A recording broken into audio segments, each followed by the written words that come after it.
எதிர்க்கட்சி வரிசையில் இருக்கிற இந்த ஜி.கே. மணி சார்ந்திருக்கிற பென்னாகரம் தொகுதியாக இருந்தாலும் அல்லது நம்முடைய எதிர்க்கட்சி தலைவர் மாண்புமிகு எடப்பாடி பழனிசாமி அவர்கள் தொகுதியாக இருந்தாலும் என் பக்கத்தில் அமர்ந்திருக்கிற பாரதிய ஜனதா கட்சியை சார்ந்த நயினார் நாகேந்திரன் அவர்கள் தொகுதியாக இருந்தாலும் ஏன் குறிப்பாக காங்கிரஸ் கட்சி தலைவர் செல்வ பெருந்தகை தொகுதி உள்ளிட்ட எதிர்க்கட்சி வரிசையில் இருக்கிற சட்டமன்ற தொகுதிகளுக்கெல்லாம் கேட்டதை கொடுத்தவர், நிறைவு செய்தவர் முதலமைச்சர் அவர்கள் என்பதை இந்த நேரத்தில் எண்ணி பார்த்து மாண்பு முதலமைச்சர் அவர்களுக்கு நன்றியை தெரிவித்துக் கொள்ள விரும்புகிறேன். கட்சி மாச்சரியங்கள் இருக்கலாம், வேறுபாடுகள் இருக்கலாம், கொள்கைகளில் வேறுபாடுகள் இருக்கலாம். ஆனாலும் கூட இந்த மாமன்றம் என்பது வரலாற்று பெருமைக்குரியது என்பதை நினைவுபடுத்துகிற வகையிலே தான் 5 ஆண்டு காலம் நிறைவேற்றிருக்கிறோம். இன்று பிரிந்து செல்லுகிறோம். நான் கூட இந்த வாய்ப்பு கிடைக்காது என்று நேற்றே ஒரு பாடலை சொன்னேன். கல்லூரியில் படித்து விடுதியிலே படித்து வெளியேறுகிற நேரத்தில் பசுமை நிறைந்த நினைவுகளே பாடி திரிந்த பறவைகளே என்று பாடி எல்லாம் அங்கே உட்காந்து பேசணும், பழகணும். எல்லாம் பிரிந்து போகிறோம். மனசுக்கு கஷ்டமாக தான் இருக்குது, வருத்தமாக இருக்குது. மீண்டும் யார் வருவார்கள் என்பதை அந்தந்த தொகுதி மக்கள் தீர்மானிப்பார்கள் என்பதை நான் யாரும் குற்றச்சாட்டாக சொல்லவில்லை. யாருக்கு வாய்ப்பு இருந்தாலும் வருவதற்கு வாய்ப்பு கிட்டும், மக்கள் தீர்ப்பளிப்பார்கள் என்பதை சொல்லி இந்த மாமன்றத்தை சிறப்பாக வழிநடத்திய நம்முடைய பேரவை தலைவர் அவர்களுக்கு நன்றியை தெரிவித்துக் கொள்கிறேன். அதே போல் எல்லோரையும் அரவணைத்து எதிரும் புதிருமான கருத்துக்கள் வந்தாலும் கூட இதை ஏற்றுக்கொண்ட மனப்பக்குவம் படைத்த நம்முடைய முதலமைச்சர் அவர்களுக்கு மீண்டும் நன்றியை தெரிவித்துக் கொள்கிறேன். அதோடு ஒரு நாடு நல்ல நாடாக திட்டத்தை, கொள்கை திட்டங்களை வகுப்பது, செயல் திட்டங்களை நிறைவேற்றுவது, அதனால் மக்கள் வளர்ச்சி பெறக்கூடிய வகையில் இயற்றலும் ஈட்டலும் காத்தலும் காத்த வகுத்தலும் வல்லது அரசு என்று வள்ளுவர் பெருந்தகை சொன்னார். அதற்கு ஏற்ப நம்முடைய முதலமைச்சர் அவர்களோடு அமைச்சர் பெருமக்கள் எல்லாம் சேர்ந்து, குறிப்பாக நிதியமைச்சர் அவர்களும் இந்த வரவு செலவு திட்டத்தை நாங்கள் தொடர்ந்து வலியுறுத்திய வேளாண் நிதிநிலை அறிக்கை எல்லாம் சமர்ப்பித்த இந்த அரசு அமைச்சர்கள் எல்லாம் என்ன செய்தீர்கள் என்பதையெல்லாம் பெருமையோடு எண்ணி பார்க்கிறேன். ஆகவே அமைச்சர் பெருமக்களுக்கும், இது அமைச்சர் பெருமக்களிலே இள வயதாக இருந்தாலும் நான் எல்லாம் ஆவலோடு எதிர்பார்த்த பொறுப்பேற்று இருக்கிற மாண்பு துணை முதலமைச்சர் அவர்களுக்கும் நன்றியை தெரிவித்துக் கொள்கிறேன். எதிர்க்கட்சி முதல் வரிசையில் இருக்கிற கட்சி தலைவர்கள், ஒட்டுமொத்தமாக இந்த மன்றத்தில் இருக்கிற அனைத்து சட்டமன்ற உறுப்பினரான அன்பு சகோதர சகோதரிகள், நீங்கள் எல்லோரும், நாம் எல்லோரும் நலமோடு வாழ வேண்டும், உடல் ஆரோக்கியமோடு வாழ வேண்டும், நீடூழி வாழ வேண்டும் என்று நெஞ்சார்ந்த வாழ்த்துக்களை தெரிவித்துக் கொள்கிறேன்.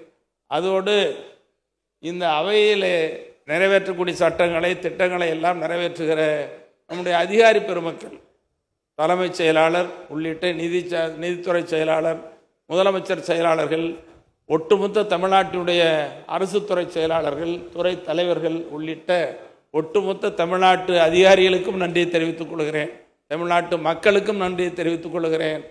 நாங்கள் நடக்கிற செய்திகளை எல்லாம் நாட்டுக்கு எடுத்து சொன்ன நம்முடைய பத்திரிகை நண்பர்கள், ஊடக நண்பர்கள் அவர்களுக்கும் இந்த நேரத்தில் நன்றியை தெரிவித்துக் கொள்கிறேன். அனைவருக்கும் நன்றி. நன்றி. மாண்புமிகு பேரவை தலைவர் அவர்களே, தங்களுக்கு எனது முதல் வணக்கத்தை தெரிவித்துக் கொள்கிறேன். அழைக்கும் உங்கள் குரல் எங்களை எழ வைக்கிறது, மணியை அழுத்தும் உங்கள் விரல் எங்களை அமர வைக்கிறது. இந்த குரலுக்கும் விரலுக்கும் நடுவில் கசிகிற அந்த புன்னகை இருக்குல்ல, அதை மறக்கவே முடியாது. அந்த புன்னகைக்கு எனது நன்றியை நான் பதிவாக்குகிறேன். மாண்புமிகு பேரவை தலைவர் அவர்களே, தாயின் வயிற்றிலிருந்து மனிதர்கள் பிறக்கிறார்கள். ஆனால் வரலாற்றின் தாகத்திலிருந்து தான் தலைவர்கள் எழுகிறார்கள். அந்த அடிப்படையில் தேசத்தின் தாகம் தணிக்கிற வகையில், தமிழ் சமூகத்தின் தாகம் தணிக்கிற வகையில் தலைவராக, பேராளுமையாக, கொள்கை இமயமாக எழுந்து நிற்கிற, உடன்பிறப்பு என்கிற சொல்லால் நம்மை வழிநடத்தி கொண்டிருக்கிற மாண்புமிகு தமிழக முதல்வர் அவர்களுக்கு எனது நெஞ்சார்ந்த நன்றியை நான் காணிக்கையாக்குகிறேன். முதல்வர்களை உருவாக்கி விடலாம், ஆனால் தலைவர்களை யாரும் உருவாக்கிவிட முடியாது. தனித்தன்மையோடு தலைவர்கள் எழுகிறார்கள். தேசம் ஒரு நெருக்கடியை கண்டிருக்கிறது. அகப்பகை புறப்பகை என்று சொல்வார்கள். புறப்பகையாய் இருக்கிற அந்நியர்களை நாம் விரட்டி விட்டோம். அகப்பகையாய் இருக்கிற மனிதர்களை சாதியால், மதத்தால், இனத்தால், மொழியால், மாநிலத்தால் பாகுபடுத்தி சனாதன பாசிசமாய் இன்று வெறுப்பு அரசியலை தாங்கி வருகிற அத்தகைய சக்திகளை எதிர்கொள்ளுகிற இந்த அகப்பகையை எதிர்த்த களத்தில் தமிழ்நாட்டிற்கு மாத்திரமல்ல இந்தியாவிற்கே வழிகாட்டுகிற தலைவராக மாண்புமிகு தமிழக முதல்வர் அவர்கள் எழுந்திருக்கிறார்கள். மாண்புமிகு பேரவை தலைவர் அவர்களே, ஒரு கரிஷ்மா இல்லாமல் லீடர்ஸ் இருக்க முடியுமா? ஒரு பொதுவான கேள்வி. நம்முடைய மாண்புமிகு முதல்வரிடத்துல பல்வேறு விதமான கரிஷ்மாவை நான் பார்க்குறேன். அதில் ரொம்ப முக்கியமாக காலத்து நெருமைகளை சுருக்கமாக சொல்லுறோம். ரெண்டு ஒரு எக்ஸ்ட்ரீமாக, அதாவது இரு திசைப்பட்ட இரு துருவங்களை கொண்ட ஒரு கரிஷ்மாவை நான் பார்க்குறேன். ஐயன் வள்ளுவர் சொல்வார், செவிகை சொற்பொருக்கும் வேந்தன் கவிகை கீழ் தங்கும் உலகு அப்படிங்கிற ஒரு திருக்குறளை சொல்வார். ரொம்ப கடுமையாக செவியில் கேட்க முடியாத அளவிற்கு கடும் சொற்களை சொல்லுகிற அவதூறுகளை எல்லாம் தாங்கக்கூடிய ஒரு வேந்தன் தான், அவருடைய அந்த நிழலில் தான் உலகம் அமைதியாக தங்கும்னு. ஏன்னா எல்லார் மேலேயும் விழறத அவர் தாங்கிக்கிறாருன்னு. அது மாதிரி எத்தனையோ தலைவர்கள் முதல்வர்கள் இந்த இடத்துல இருந்திருக்கிறாங்க. பேரறிஞர் அண்ணா முதற்கொண்டு பல தலைவர்களை வரலாறு கண்டு இருக்கிறது. யாரும் சந்திக்காத மிக மோசமான நெருக்கடிகளையும் அவதூறுகளையும் சோதனைகளையும் நம்முடைய முதல்வர் சந்தித்திருக்கிறார். எல்லாவற்றையும் மிக இயல்பாக தாங்கி கடந்து போகிறார். அது அவருடைய பெரிய கரிஷ்மாவாக நான் பார்க்குறேன். இது மாதிரி ஒரு கொள்கை நிலையில் வலிமையாக உறுதியாக நின்று போராடின பல தலைவர்களை நம்ம பார்த்துருக்குறோம். ஆனால் அந்த தலைவர்கள் கொள்கை நிலையில் உறுதியாக இருப்பாங்க, தங்களுடைய உயிரியை கூட தியாகம் பண்ணியிருப்பாங்க. ஆனால் களத்தில் வெற்றி பெற முடியாமல் போயிருப்பாங்க. ஆனால் கொள்கையிலையும் உறுதியாக இருந்து எல்லா களத்திலையும் வெற்றி வெற்றி அப்படின்னு இந்த ரெண்டு இருதுருவ பேராளுமை அதனுடைய அடையாளமாக நம்முடைய மாண்புமிகு தமிழக முதல்வர் அவர்கள் விளங்குகிறார்.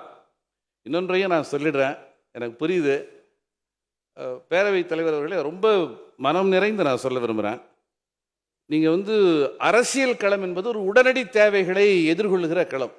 இந்த உடனடி தேவைகளை எதிர்கொள்கிற அரசியல் களத்தில் வெற்றி பெறுகிறவர்கள், அதில் கவனம் செலுத்துகிறவங்க எதிர்கால சந்ததியை கணக்கில் கொள்ளுகிற பண்பாட்டு தளத்தில் கவனம் செலுத்த முடியாது. ஆனால் அரசியல் களத்திலும் பண்பாட்டு தளத்திலும் தமிழகத்தை தலைநிமிர்த்தி இருக்கிற ஒரு பேராளுமை நம்முடைய மாண்புமிகு தமிழக முதல்வர் அவர்கள். நான் ஒன்றை இந்த நேரத்தில் சொல்ல விரும்புகிறேன். அது என்னுடைய மனசோடு நான் அது சொல்லணும், ஆனாலும் அவையில் சொல்கிறேன். முதல்வர் ஒரு ஆரோக்கியம், அவர் வரும்போது ஸ்மார்ட்டாக அந்த அவருடைய நடை நிற்கிறது, அந்த ஸ்மார்ட்னஸை நான் ரசிச்சிருக்கேன். இந்த ஸ்மார்ட்னஸ்க்கு பின்னாடி, அவருடைய ஆரோக்கியத்துக்கு பின்னாடி இருக்கிற அவருடைய துணைவியார், எங்களுடைய அண்ணியார் துர்கா ஸ்டாலின் அவர்களுக்கும் இந்த நேரத்தில் நான் நன்றியை சொல்கிறேன். ஏன்னா இவ்வளோ வேலைகளை இப்படி வேலை செய்கிறாரு, எல்லாம் நம்முடைய மாண்புமிகு வேளாண் துறை அமைச்சர் கூட சொன்னார், அப்படி எங்களை வேலை வாங்குறாரு, வேலை செய்கிறாரு. இவ்வளவு வேலைகளுக்கு பின்னாடி அந்த உடல் ஆரோக்கியத்தை பேணி பாதுகாத்திருக்கிற அந்த அன்னைக்கும் என்னுடைய நன்றியை சொல்லுகிறேன். நிறைவு செய்ய விரும்புகிறேன். மாண்புமிகு பேரவை தலைவர் அவர்களே, வெட்டனவை மெத்தனவை வெல்லாவாம்னு அவை திருமகள் சொல்லுவாங்க. வலிமையானதெல்லாம் எல்லாத்தையும் வெற்றிடாது, அதுதான் அதனுடைய அடிப்படை. வேழத்தில் பட்டுருவும் கோல் யானையை தைக்கிற அந்த அம்பு பஞ்சில் பாயாது, பஞ்சை அது குத்த முடியாது அப்படின்னு சொல்லிட்டு அந்த அவை திருமகள் என்னன்னு சொல்லுவான், நெட்டிருப்பு பாறைக்கு இருப்பு பாறை, அந்த கட்டப்பாறைக்கு நெட்டிருப்பு பாறைக்கு நெக்கு விடா பாறை. இந்த இடத்துல பாறைங்கிறது கல், இந்த பாறையால் குத்துறா கூட கல்லை ஒன்றும் பண்ண முடியாது. ஆனால் பசுமரத்தின் வேருக்கு நெக்கு விடும் அப்படின்னு அழகா தமிழ் மகள் அவை சொல்லுவாள். பாஜக என்கிற பாறைக்கு தமிழ்நாடு வழிவிடாது.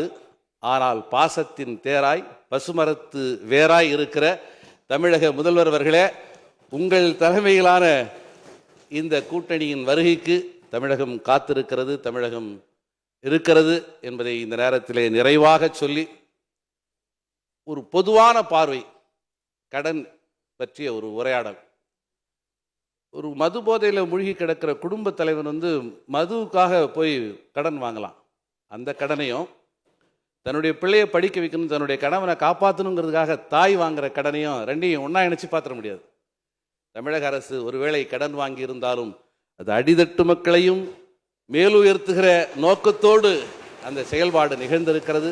ஆகவே 100 ஆண்டு வாழ்க என வாழ்த்துகிறேன். எனது சார்பிலே வாழ்த்துகிறேன். எழுச்சி தமிழர் மரியாதைக்குரிய தலைவர் முனைவர் அண்ணன் திருமாவர்களின் சார்பிலே வாழ்த்துகிறேன். என்னை இந்த மாமன்றத்திற்கு அனுப்பி வைத்த மன்னை மக்களின் சார்பிலே, காட்டுமன்னார் கோவில் மக்களின் சார்பிலே வாழ்த்துகிறேன். 100 ஆண்டு வாழ்க, வெற்றி உமை சூழ்க என சொல்லி அமர்கிறேன். நன்றி, வணக்கம்.